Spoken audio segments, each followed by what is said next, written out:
Capítulo 1. La caravana de luz sobre Phoenix. La noche del 13 de marzo de 1997 comenzó, como cualquier otra, en el estado de Arizona. El cielo despejado de la primavera desértica mostraba sus estrellas brillantes sobre la ciudad de Phoenix, sin presagiar el extraordinario evento que estaba por desarrollarse. Una noche que quedaría grabada en la memoria colectiva y en los archivos de lo inexplicable. Eran aproximadamente las 7:30 de la noche, cuando las primeras llamadas comenzaron a llegar a las líneas de emergencia. Ciudadanos comunes reportaban luces extrañas en formación sobre la cordillera de Estrella. Lo que en un principio parecía un incidente menor pronto se convertiría en uno de los avistamientos masivos mejor documentados de la historia, un fenómeno que desafiaría explicaciones convencionales durante décadas. Timothy Leigh, un antiguo carpintero de 63 años, fue uno de los primeros testigos. Desde el patio trasero de su casa en Prescott, observó lo que describiría como 6 luces anaranjadas dispuestas en forma de V. Las luces se movían en completo silencio, manteniendo una formación perfecta mientras cruzaban el cielo nocturno. Su tamaño aparente era colosal, estimándose en más de 1 milla de ancho según múltiples testimonios coordinados. Lo extraordinario no era solo lo que veían, sino la escala del fenómeno. En las siguientes horas, miles de personas a lo largo de todo el estado de Arizona reportarían haber visto lo mismo.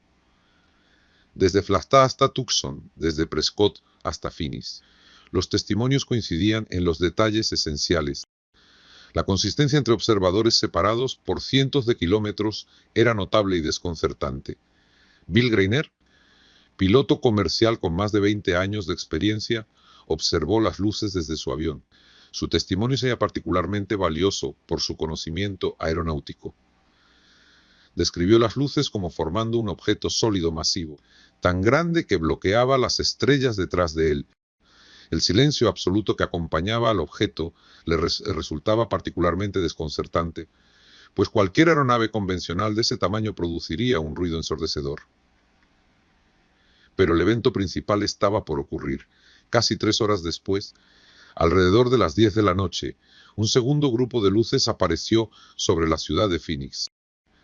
Esta vez eran 8 o 9 luces en formación triangular, moviéndose lentamente sobre el área metropolitana. Este segundo evento sería presenciado por la mayor concentración de testigos, incluyendo a residentes de algunos de los barrios más exclusivos de la ciudad. Lynne Kitei, una médica respetada con una impecable reputación profesional, grabó este segundo evento en video. Su grabación, que duraría varios minutos, mostraría las luces suspendidas en el cielo antes de desaparecer una por una de manera sincronizada. Como profesional de la salud, su testimonio aportaría una credibilidad adicional al evento, demostrando que los testigos no eran personas propensas a fantasías o histeria colectiva.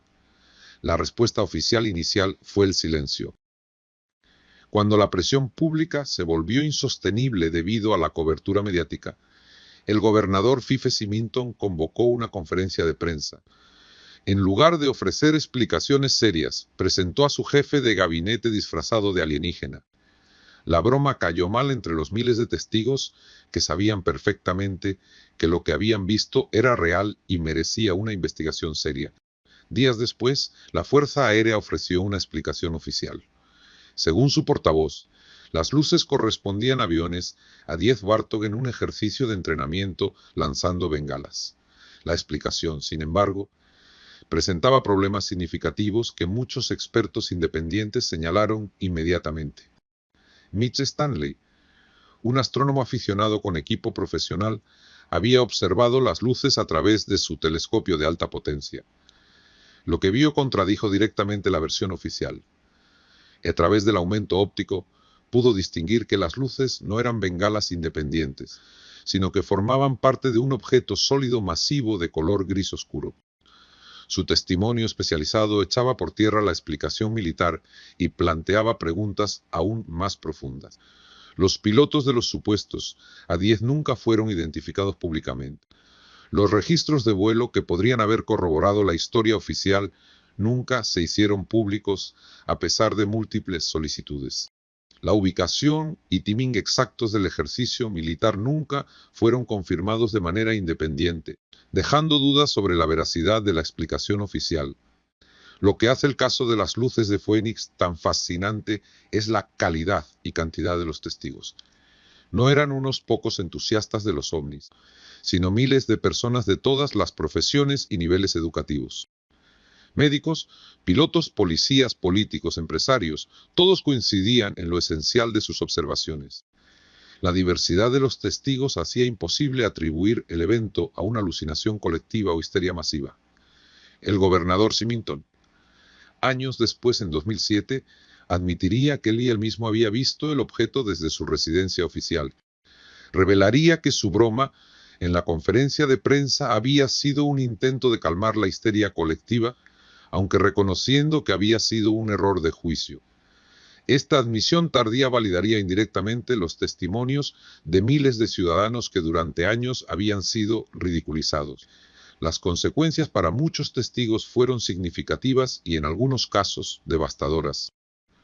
Algunos perdieron sus trabajos por insistir en lo que habían visto. Otros fueron ridiculizados públicamente en los medios de comunicación. Muchos optaron por el silencio, cansados de las burlas y el escepticismo automático de amigos y familiares. El costo personal de hablar sobre lo que habían visto fue alto para muchas personas. El caso de las luces de Phoenix representa un ejemplo perfecto de cómo la autoridad puede fallar en enfrentarse a lo inexplicable. En lugar de investigar seriamente, optó por la negación y el ridículo. En lugar de escuchar a sus ciudadanos, prefirió proteger su imagen y mantener una apariencia de control. Esta respuesta refleja un patrón que se repite en muchos otros casos de fenómenos aéreos no identificados. Años después, los documentos obtenidos de la Ley de Libertad de Información mostrarían que las autoridades estaban mucho preocupadas de lo que admitieron públicamente. Las comunicaciones internas revelaban una confusión genuina sobre la naturaleza del fenómeno y discusiones sobre cómo manejar la situación sin crear pánico público. La brecha entre lo que sabían internamente y lo que decían públicamente era significativa. Lo que permanece más de 25 años después es el testimonio colectivo de miles de personas que vieron algo extraordinario. Personas que no tenían nada que ganar y mucho que perder al hablar, pero que eligieron hacerlo porque creían en la importancia de su experiencia. Su perseverancia frente al escepticismo oficial es un testimonio de la búsqueda humana de la verdad. El caso de Phoenix nos plantea preguntas incómodas, pero necesarias. ¿Por qué tantas personas de diferentes backgrounds reportarían el mismo fenómeno si no fuera real? ¿Por qué profesionales serios arriesgarían su credibilidad por una fantasía?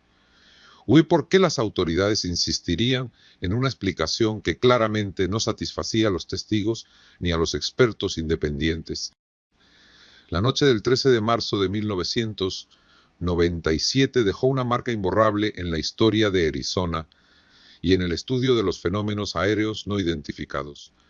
No solo por las luces en el cielo, sino por la forma en que nuestra sociedad enfrenta lo que no puede explicar. Nos mostró que a veces la verdad no está en las explicaciones oficiales, sino en el testimonio colectivo de personas comunes que tuvieron la fortuna o la desgracia de presenciar algo extraordinario. Mientras los debates continúan y las explicaciones siguen siendo insatisfactorias, una cosa parece clara para quienes estudiaron el caso en profundidad. Esa noche, algo extraordinario cruzó los cielos de Arizona. Algo que desafió nuestra comprensión de la aeronáutica y la física, y que nos recordó que el universo todavía guarda misterios que nuestra ciencia actual no puede explicar completamente. La caravana de luz sobre Phoenix se ha convertido en un símbolo poderoso. Un símbolo de la resistencia de la verdad frente al escepticismo oficial. Un recordatorio de que a veces, cuando miles de personas de diferentes backgrounds y ubicaciones dicen haber visto algo increíble, quizás deberíamos creerles e investigar seriamente en lugar de descartar sus experiencias. El caso permanece abierto, esperando que algún día la ciencia pueda ofrecer una explicación tanto a los testigos como a los escépticos. Capítulo 2. El piloto que desapareció en el silencio. La tarde del 21 de octubre de 1978 se presentaba tranquila en el estrecho de Bass, esa extensión de agua que separa la isla de Tasmania del continente australiano. Frederick Valentich, un joven piloto de 20 años, se preparaba para un vuelo rutinario que se convertiría en uno de los misterios de aviación más perdurables del siglo XX. Valentich despegó del aeropuerto Moorabbin en Victoria a las 6:19 de la tarde. Su destino era la isla King, a unos 250 kilómetros al sur. Pilotaba una pequeña avioneta Cessna Juventud, un modelo confiable y perfectamente mantenido. El vuelo debería haber durado menos de 2 horas, con condiciones meteorológicas favorables y buena visibilidad. Todo indicaba que sería un viaje sin complicaciones. A las 7:06 de la tarde, Valentich estableció contacto por radio con Steve Robey, el controlador aéreo en Melbourne. La conversación inicial fue normal, rutinaria. Reportó su altitud y posición, todo dentro de los parámetros esperados. Pero minutos después, algo extraordinario comenzó a desarrollarse, algo que transformaría para siempre este vuelo rutinario en un enigma internacional. A las 7:09 de la tarde, la voz de Valentich se escuchó nuevamente en la torre de control, pero esta vez con un tono de preocupación creciente. Reportó un objeto volador no identificado lo seguía a corta distancia. Describió 4 luces brillantes, más intensas que cualquier aeronave convencional que hubiera visto antes. Su descripción era metódica, precisa, la de un piloto entrenado observando algo fuera de lo común. El controlador Robey, experimentado y calmado, le preguntó si podía identificar el objeto. La respuesta de Valentich se ha conservado en la grabación oficial. Dijo que el objeto pasaba sobre él a gran velocidad, que tenía una forma alargada y metálica, con una luz verde intermitente. Su descripción era detallada y coherente, sin señales de pánico, pero con creciente perplejidad. Cada palabra transmitía la confusión de un profesional enfrentándose a algo que no encajaba en su comprensión del mundo aeronáutico. Lo que siguió ha sido analizado por expertos en aviación, psicólogos e investigadores de fenómenos aéreos durante décadas. Valentich reportó que el objeto comenzó a circular sobre él, describiendo movimientos que ninguna aeronave conocida podría realizar. Habló de luces que parecían jugar con él, de cambios de dirección instantáneos que desafiaban las leyes de la física. Su narración, preservada en las cintas oficiales, muestra a un hombre luchando por mantener la calma mientras describe lo imposible. La conversación se volvió más urgente cuando Valentich reportó que su motor comenzaba a fallar. Describió un sonido extraño, metálico, diferente a cualquier falla mecánica que hubiera experimentado. En ese momento crítico, su transmisión se interrumpió abruptamente. El silencio que siguió sería tan elocuente como sus palabras. Las últimas palabras registradas han sido objeto de intenso análisis por lingüistas y expertos en audio. Valentich dijo: «Lo es un avión». 17 segundos de un sonido metálico no identificado y después solo silencio. Un silencio que perdura hasta hoy, cargado de preguntas sin respuesta. La búsqueda iniciada inmediatamente después de la desaparición fue una de las más extensas en la historia de la aviación australiana. Aviones, barcos y helicópteros barrieron el área durante días, cubriendo miles de kilómetros cuadrados de océano. No se encontró ningún rastro de la avioneta, ni restos flotantes, ni manchas de combustible, nada que indicara un accidente convencional. La desaparición fue absoluta y completa. La investigación oficial de la Oficina de Seguridad en el Transporte de Australia concluyó que las causas de la desaparición eran desconocidas. El informe final reconocía la sinceridad de Valentich en sus comunicaciones, descartando cualquier indicio de que estuviera inventando lo que describía. Los investigadores no encontraron motivos para dudar de su cordura o veracidad. Lo que hace este caso particularmente intrigante son varios factores que los investigadores nunca pudieron reconciliar completamente.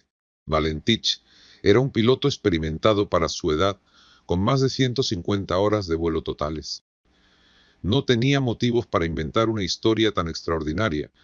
especialmente sabiendo que cada palabra quedaba registrada en las cintas de la torre de control y podría ser usada en su contra si se descubría que mentía. Testigos en tierra, separados por decenas de kilómetros, reportaron haber visto luces extrañas en el cielo esa misma noche, aproximadamente a la misma hora. Sus descripciones coincidían notablemente con lo que Valentich había reportado por radio. Esta corroboración dependiente añadió credibilidad a su testimonio y complicó aún más el misterio. El caso Valentich presenta características que lo diferencian de una desaparición aérea convencional. La comunicación detallada hasta el último momento, la falta completa de restos, los múltiples testigos en tierra y el comportamiento descrito del objeto. Todo contribuye a un misterio que resiste explicaciones simples y convencionales.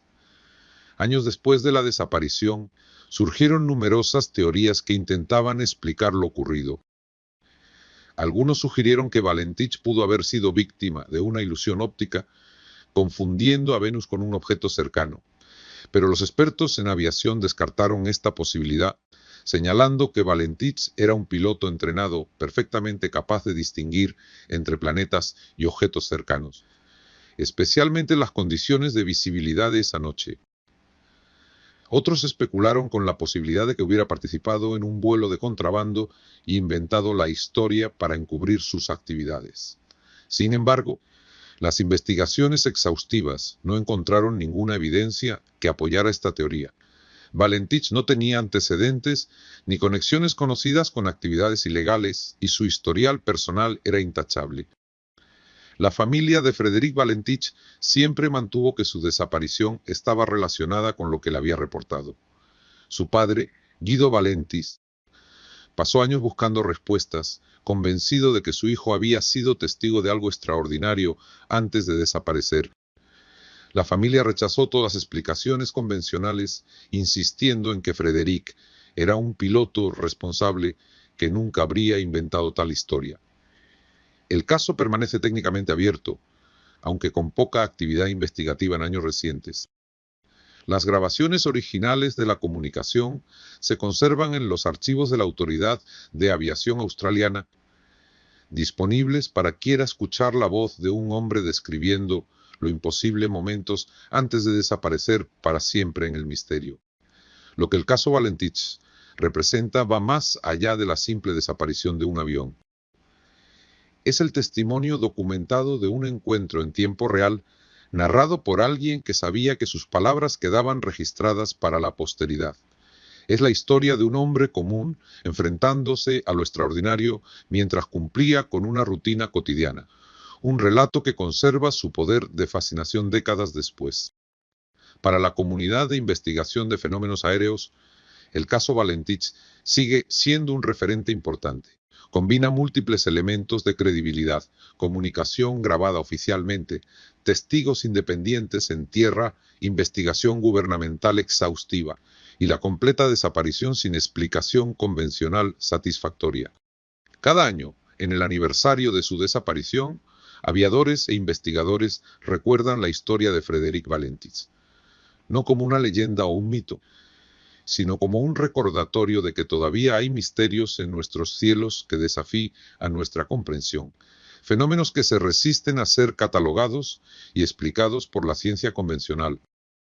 La próxima vez que un avión cruce el cielo nocturno, vale la pena recordar que hace no tanto tiempo, un piloto joven y serio reportó algo extraordinario mientras cumplía con su trabajo, y que aunque las autoridades no pudieron explicar lo que ocurrió, su testimonio permanece desafiando el paso del tiempo y recordándonos que lo imposible a veces se manifiesta de las maneras más inesperadas.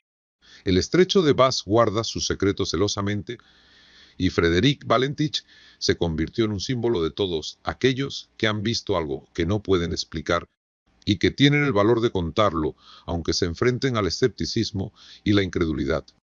Su historia sigue volando, como su avioneta desaparecida, en ese espacio entre lo conocido y lo misterioso, entre lo explicable y lo que todavía espera una respuesta que quizás nunca llegue.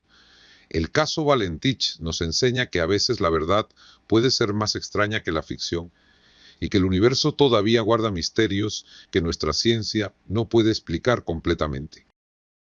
Mientras su avioneta nunca sea encontrada, mientras las grabaciones sigan sonando con su voz describiendo lo indescriptible, el misterio permanecerá vivo, invitándonos a mantener la mente abierta ante lo desconocido. Capítulo 3. Los niños que vieron lo que los adultos negaron. En la primavera de 1977, en el pequeño pueblo galés de Broahaven, algo extraordinario estaba por ocurrir.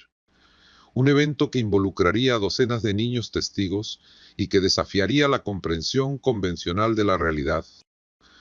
Todo comenzó en el patio de recreo de la escuela primaria local, un lugar común que se convertiría en el escenario de uno de los casos más fascinantes y mejor documentados de fenómenos inexplicables. Era el 4 de febrero, un día frío pero despejado, cuando un grupo de estudiantes de entre 10 y 11 años salió al patio durante el recreo.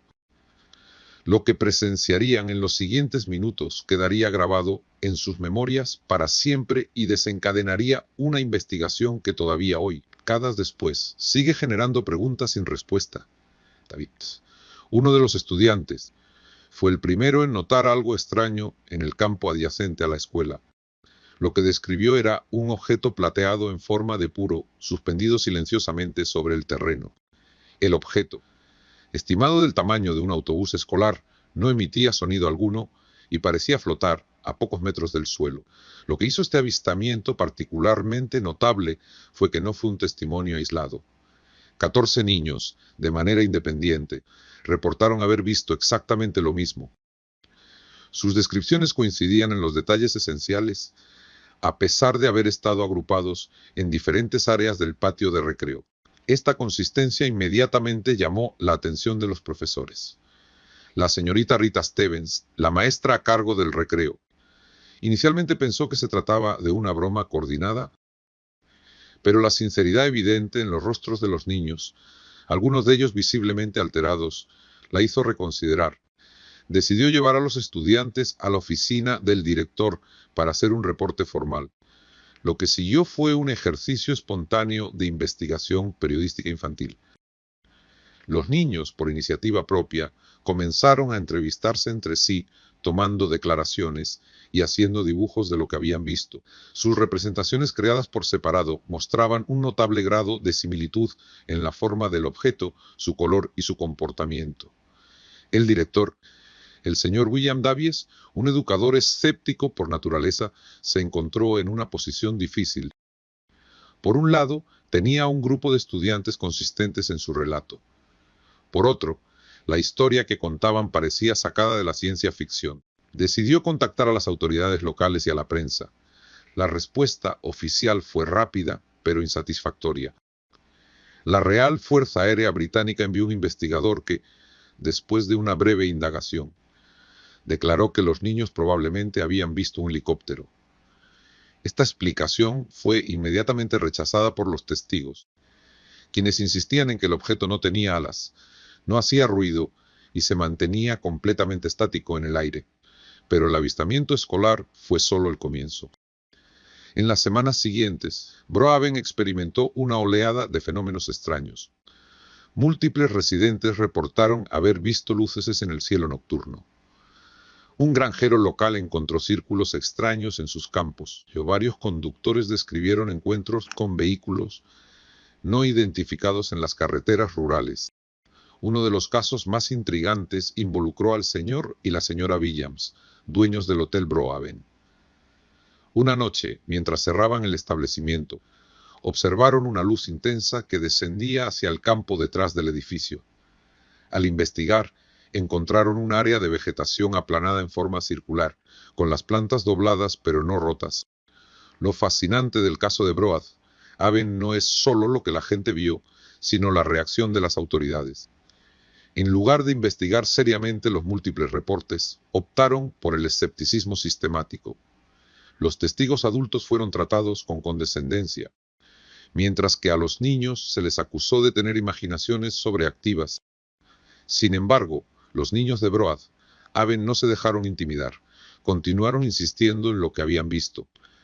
Incluso cuando enfrentaban burlas y escepticismo, Su perseverancia llamó la atención de investigadores civiles de fenómenos inexplicables, quienes documentaron meticulosamente cada testimonio. Uno de estos investigadores, Randall Jones Pugh, pasó varias semanas en Broad Haven entrevistando a testigos y examinando las ubicaciones de los avistamientos. Su informe, publicado posteriormente, destacaba la consistencia de los relatos y la ausencia de motivos para inventar tales historias en una comunidad tradicional y conservadora. El caso tomó un giro aún más intrigante cuando surgieron testimonios de encuentros cercanos. Un granjero local reportó haber visto figuras humanoides cerca del lugar donde los niños habían visto el objeto. Su descripción de seres altos con trajes plateados coincidía con reportes de otras partes del mundo, algo que difícilmente podría haber conocido un agricultor galés en los años 70. Las consecuencias para la comunidad fueron significativas. Brohaven se convirtió en el centro de atención no deseada, con periodistas y curiosos llegando desde todas partes del Reino Unido. Algunos residentes se sintieron avergonzados por la publicidad, mientras que otros abrazaron su nueva fama como el pueblo de los ovnis. Lo que hace el caso de Brohaven tan perdurablemente fascinante es la calidad de los testigos principales, los niños, cuyas edades oscilaban entre los 10 y los 12 años. No tenían motivos para inventar una historia tan elaborada. Sus relatos se mantuvieron consistentes a lo largo de los años, incluso cuando se les volvió a entrevistar como adultos. La respuesta oficial, o más bien la falta de ella, plantea preguntas importantes sobre cómo la sociedad maneja lo que no puede explicar. En lugar de investigar abiertamente, las autoridades optaron por el ridículo y la negación.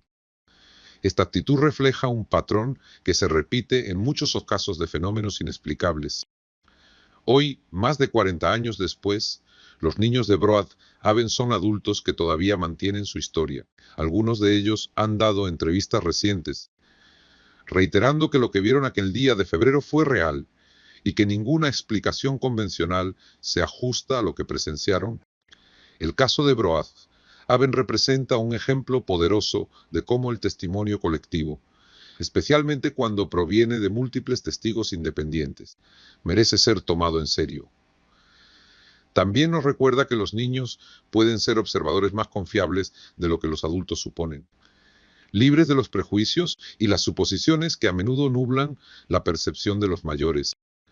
La escuela primaria de Broad Haven sigue en pie, y el campo donde los niños vieron el objeto permanece casi igual que en 1977, para quienes vivieron esos eventos extraordinarios.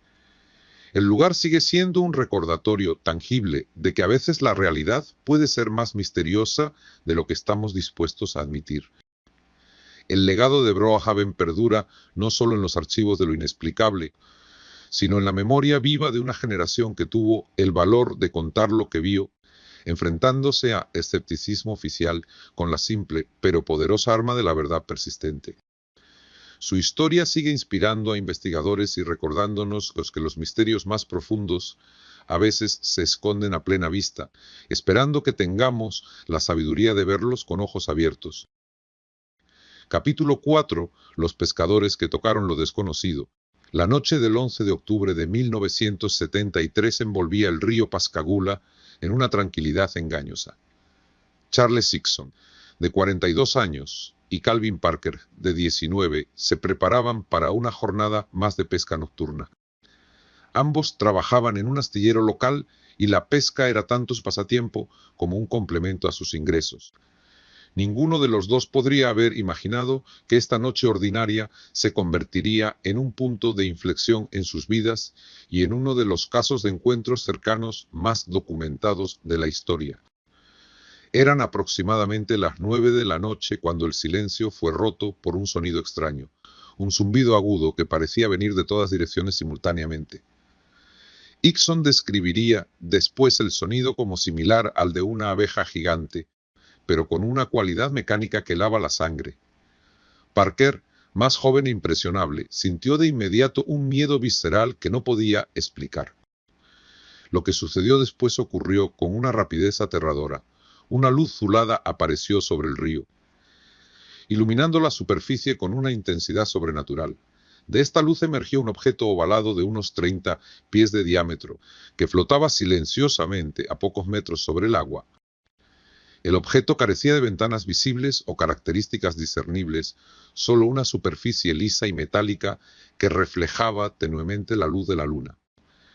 Pero lo verdaderamente aterrador estaba por manifestarse. 3 criaturas emergieron del objeto, flotando hacia los 2 pescadores paralizados por el miedo. Hickson las describiría como seres de aproximadamente 5 pies de altura, con piel grisácea y arrugada, sin cuellos discernibles y con unas protuberancias donde deberían estar la nariz y las orejas. Sus manos parecían pinzas de langosta y se movían de manera rígida y casi mecánica. Los 2 hombres fueron levantados del suelo por estas entidades y flotaron hacia el interior del objeto. Hickson, consciente durante todo el episodio, escribiría después la sensación de ingravidez y el terror absoluto que lo embargaba. Parker, por su parte, perdió el conocimiento casi de inmediato, colapsando ante la abrumadora naturaleza de la experiencia. Dentro del objeto, Hickson fue sometido a lo que solo podía describir como un examen médico. Una esfera mecánica flotante te pasó sobre su cuerpo, emitiendo una luz roja que escaneaba cada centímetro.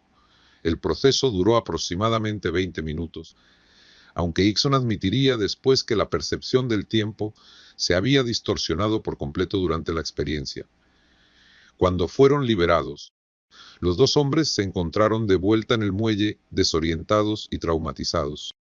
Pasaron casi 2 horas sentados en el coche, tratando de procesar lo que habían vivido. Finalmente, decidieron reportar el incidente a las autoridades, conscientes de lo increíble que sonaría su historia. La respuesta inicial del sheriff, Fred Diamont, fue de escepticismo total. Sin embargo, la evidente angustia de los 2 hombres, particularmente el estado de shock de Parker, lo llevó a tomar medidas inusuales. Decidió separar a los testigos y hacerles grabar sus testimonios por separado, sin que supieran que estaban siendo grabados. Lo que se capturó en esa grabación secreta fue revelador. Lejos de las cámaras y los micrófonos abiertos, los 2 hombres conversaban entre ellos con una desesperación genuina. «No me creerán, nadie nos va a creer», decía Hickson con voz quebrada. Parker, todavía visiblemente afectado, preguntaba si Hickson pensaba que estaban locos. La autenticidad de su angustia convenció al sheriff de que, al menos, creían firmemente en lo que decían haber experimentado. El caso tomó dimensiones nacionales cuando la prensa local obtuvo la historia. Hickson y Parker se encontraron en el centro de un torbélice mediático para el que no estaban preparados. Periodistas de todo el país llegaron a Pascagoula y las burlas no se hicieron esperar. Muchos los tildaron de buscadores de atención o de embusteros. Pero lo que silenció a muchos escépticos fueron los resultados de las pruebas de polígrafo. Tanto Hickson como Parker fueron sometidos a exámenes con detector de mentiras por expertos independientes. Ambos pasaron las pruebas, indicando que creían sinceramente en la veracidad de sus declaraciones. Aún más convincente fueron los exámenes médicos que mostraron signos físicos de estrés extremo coherentes con su relato.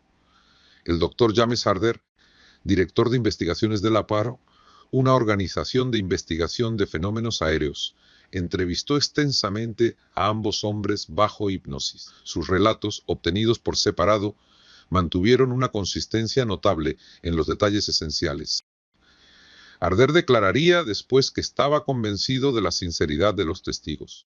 Las consecuencias personales para Hickson y Parker fueron profundas y duraderas. Parker, particularmente afectado, fue hospitalizado brevemente por crisis nerviosas. Ambos hombres perdieron sus trabajos en el astillero debido al acoso constante y las burlas. Hickson, un hombre previamente respetado en su comunidad, se encontró convertido en objeto de ridículo y sospecha. Lo que hace el caso Pascagoula particularmente convincente es la falta de motivos evidentes para inventar tal historia. Ambos hombres tenían vidas estables y reputaciones intachables antes del incidente. No buscaron publicidad ni beneficio económico de su experiencia. De hecho, rechazaron varias ofertas lucrativas para comercializar su historia. Años después del incidente, ambos hombres mantendrían sus relatos sin cambios significativos. Parker, quien se mudó de Mississippi para escapar de la atención no deseada, rara vez hablaba del incidente. Hickson, por su parte, se reconcilió con su fama no buscada y ocasionalmente daba entrevistas, siempre insistiendo en la veracidad de lo que había vivido. El caso Pascagoula representa un ejemplo fascinante de cómo un evento extraordinario puede alterar permanentemente vidas ordinarias. También plantea preguntas incómodas sobre nuestra disposición a creer testimonios que desafían nuestra comprensión de la realidad, la consistencia de los relatos, las pruebas de polígrafo, la evidencia médica y la falta de motivos para engañar crean un caso que resiste las explicaciones convencionales. Hoy, el muelle donde ocurrió el incidente sigue en pie, un recordatorio silencioso de que a veces lo imposible se manifiesta en los lugares más comunes. La historia de Hickson y Parker perdura no como una leyenda, sino como un testimonio persistente de que todavía hay cosas en nuestro mundo que no podemos explicar, misterios que se resisten a ser categorizados y archivados. El río Pascagoula sigue fluyendo hacia el Golfo de México, llevando consigo el eco de una noche que transformó para siempre la vida de dos pescadores comunes, y que nos recuerda que el universo puede ser mucho más extraño y maravilloso de lo que nuestra ciencia actual está dispuesta a admitir. La verdad, como el río, sigue su curso, esperando que tengamos la sabiduría de seguir su corriente donde quiera que nos lleve. Capítulo 5. El cazador que capturó lo inexplicable. El amanecer del primer día de diciembre de 1987 se presentaba frío y húmedo sobre los páramos de Ilkley Moor en Yorkshire. Phyllis Spencer, un ex policía de 57 años, se preparaba para una jornada de caza como tantas otras. Lo que no podía saber era que esta mañana rutinaria se convertiría en uno de los encuentros más extraordinarios y mejor documentados con lo desconocido. Spencer, hombre práctico y escéptico por naturaleza y formación, llevaba consigo una cámara Canon con película en blanco y negro. Siempre la cargaba durante sus salidas al campo, tanto para capturar paisajes como para documentar cualquier incidente inusual. Esta costumbre, adquirida durante sus años en la policía, resultaría ser más valiosa de lo que jamás hubiera imaginado. A las 7:45 de la mañana, mientras se abría paso a través de la espesa niebla matutina, algo extraordinario captó su atención. A unos 200 metros de distancia, una figura humanoide se movía de manera extraña entre la bruma. Lo que Spencer observó durante los siguientes segundos desafiaría todo lo que creía saber sobre la realidad. La criatura, de aproximadamente 4 pies de altura, caminaba con una postura encorvada y movimientos espasmódicos. Su piel parecía ser de color verde grisáceo y su cabeza era desproporcionadamente grande para su cuerpo. Los brazos eran anormalmente largos, casi llegando hasta las rodillas. Pero lo más impactante eran los ojos, enormes y oscuros, que parecían absorber la luz del amanecer. Con reflejos entrenados por años de servicio policial, Spencer levantó su cámara y tomó una única fotografía antes de que la criatura desapareciera detrás de una formación rocosa. El clic del obturador resonó en la quietud del páramo, capturando para la posteridad una imagen que generaría controversia durante décadas. Lo que sucedió después del avistamiento fue igualmente extraordinario. Spencer sintió una oleada de calor intenso que lo recorrió de pies a cabeza, seguida de una sensación de desorientación temporal. Cuando recuperó la plena conciencia de sus sentidos, descubrió que había perdido aproximadamente media hora, aunque su reloj seguía funcionando perfectamente. Al examinar el área donde había visto a la criatura, Spencer encontró unas huellas imposibles. Eran marcas de 3 dedos, de aproximadamente 6 pulgadas de largo, que se adentraban en el terreno pantanoso y luego desaparecían abruptamente, como si el ser se hubiera evaporado. Las huellas mostraban una profundidad uniforme, sin signos de arrastre o peso distribuido de manera natural, pero las consecuencias físicas del encuentro fueron aún más inquietantes. En los días siguientes, Spencer desarrolló síntomas extraños. Una erupción cutánea en forma de espiral apareció en su brazo derecho, justo donde había sentido la oleada de calor. Experimentó dolores de cabeza severos y periodos de pérdida de memoria a corto plazo.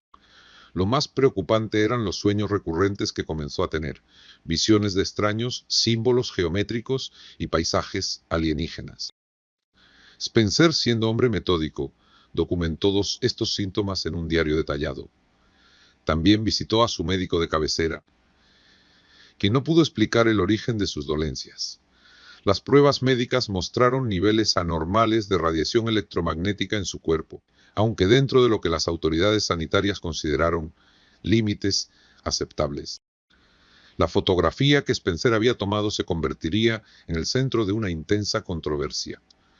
Analizada por múltiples laboratorios independientes, incluido el renombrado Instituto de Ciencias Fotográficas de Londres, la imagen resistió todas las pruebas de autenticidad. No mostraba signos de manipulación, doble exposición o montaje. Los expertos coincidieron en que la figura capturada era tridimensional y estaba realmente presente en el páramo cuando se tomó la fotografía. Lo que hace el caso de Ilkley Moore tan fascinante es la combinación de evidencias físicas y testimoniales. No se trataba solo de una fotografía, sino de huellas documentadas, síntomas médicos verificables y el testimonio de un testigo con formación policial y reputación intachable. Spencer no tenía historial de búsqueda de atención pública ni motivos económicos para inventar tal historia. La respuesta oficial al incidente fue, como en tantos otros casos, el silencio. Cuando Spencer contactó a las autoridades locales y luego al Ministerio de Defensa, recibió respuestas evasivas o directamente fue ignorado. Su formación policial le permitió reconocer lo que él llamaría después el patrón del desinterés calculado. En los meses siguientes al encuentro, Spencer notó cambios sutiles en su personalidad y habilidades. Desarrolló una sensibilidad extraña a los campos electromagnéticos, pudiendo sentir cuando los aparatos eléctricos estaban encendidos incluso sin verlos. También comenzó a tener flashes de intuición que él describía como fragmentos de conocimiento que no eran míos. El caso tomó un giro aún más misterioso cuando otros residentes de la zona comenzaron a reportar fenómenos similares. Luces extrañas sobre los páramos, sonidos inexplicables durante la noche, y en varios casos, huellas idénticas a las que Spencer había documentado. Parecía que su encuentro no había sido un incidente aislado, sino parte de un patrón más amplio que había pasado desapercibido. La vida de Spencer nunca volvería a ser la misma después de aquel 1 de diciembre. Aunque intentó reanudar su vida normal, el encuentro lo había marcado profundamente. Pasó los siguientes años investigando fenómenos similares y ayudando a otros testigos que, como él, habían tenido experiencias que la ciencia oficial no podía explicar. La fotografía de Claymore sigue siendo hoy, más de 30 años después, uno de los documentos más intrigantes en el estudio de fenómenos inexplicables.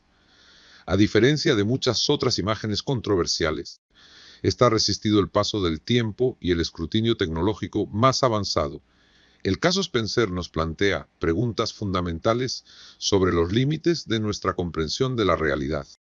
Si un hombre sobrio y entrenado, con evidencia física corroborada por expertos, afirma haber vivido algo extraordinario, ¿no merece al menos que consideremos seriamente su testimonio? Los páramos de Ilkley siguen siendo un lugar de misterio y belleza salvaje. Para quienes conocen la historia de Philip Spencer, cada niebla matutina lleva consigo el eco de una posibilidad, el susurro de que quizás no estamos solos, y de que lo extraordinario puede manifestarse en los lugares más comunes cuando menos lo esperamos. La historia de Spencer es un recordatorio de que a veces la verdad se esconde a plena vista, esperando que tengamos el valor de ver más allá de lo convencional. Su legado perdura no solo en una fotografía controversial, sino en la pregunta persistente que plantea su experiencia.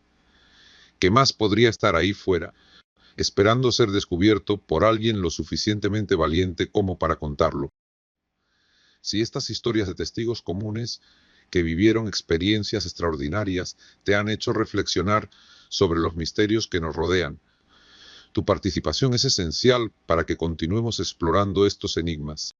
Si valoras estos relatos documentados y quieres apoyar nuestro trabajo, Hay 3 formas simples de hacerlo.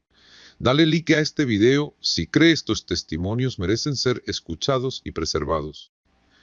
Activa la campanita de notificaciones para ser el primero en conocer nuestras próximas investigaciones. Y suscríbete al canal para unirte a una comunidad que busca respuestas con mente abierta, pero espíritu crítico. Tu apoyo hace posible que sigamos rescatando estas historias que merecen ser contadas. Ahora nos gustaría conocer tu perspectiva. De todos los casos que presentamos, ¿cuál te resultó más convincente? ¿Crees que estos testigos vivieron realmente algo extraordinario? ¿Has tenido alguna experiencia que no puedes explicar fácilmente? Comparte tus reflexiones en la sección de comentarios. Cada punto de vista enriquece nuestra comprensión colectiva de estos fenómenos.